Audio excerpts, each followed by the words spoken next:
যেটা ভিডিও ফার্স্টে করেছিলাম ওটাতে প্রেসার ছিল না। এখন কাজ কমপ্লিট হয়ে গেছে, সাফ সুফ করে গ্যাস ভরে দিয়েছি, গ্যাসও ভরা কমপ্লিট হয়ে গেছে। স্টার্ট করব।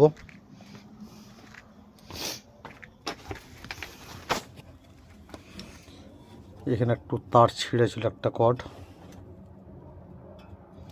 এটাও তার জন দিলাম। জন দেওয়ার পরে স্টার্ট করলাম, স্টার্ট হলো না। মানে ফুল যখন পিক আপ টানছি দম বসে যাচ্ছে গাড়ির। লাস্টবেলায় ইঞ্জিনটা লাগালাম, ওটাও তো দম বসে যাচ্ছে। এটা গাড়ির সাইডেরই আছে, অন্যটা লাগালাম, তাই একই কেস। এটাও খুলে চেঞ্জ করলাম, নতুন লাগালাম, তাও একই কেস। এবার চলে আসলাম গ্যাস মেশিন। এটা হচ্ছে ওর এই পর্দাটা বেশি ছেড়ে দিলে অসুবিধা হয়,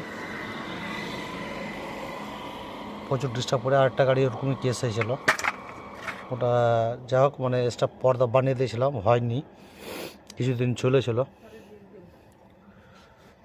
যেমন এই পর্দাটাও নষ্ট হতে লেগেছে, অতটা ভাঁজ হয়নি, কিন্তু পর্দা কিন্তু নতুন, উল্টে গেছে। যাই হোক, আবার লাগালাম।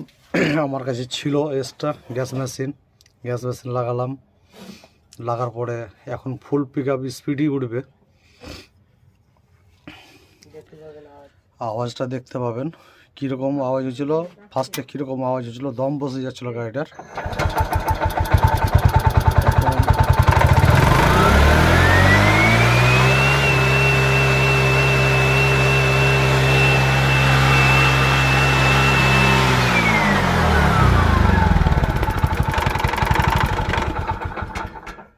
এখন বর্তমানে একটা একদম কন্ডিশন ভালো, ওকে। গাড়িওয়ালাকে ফোন করব। এখন মোটামুটি ধরে নিলেন 10টা 6 বাজে।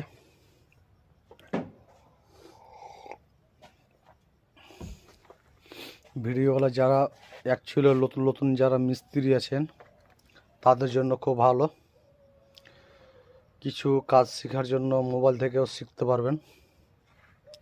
বহুত কাজ ক্রিটিক্যাল করতে হয়। একটা গাড়ি আমাদের এখানে অন্য জায়গায় মিস্ত্রি খুলেছিল, ওটার জন্য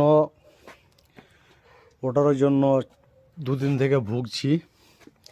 লাস্ট ওটা গাড়ি কার্বোরেটর আর গ্যাস মেশিন খুলে ওটা চেঞ্জ করব, তেলে ভালো মানে সাকসেসফুল দেখাবে। Magnet coil, carburettor.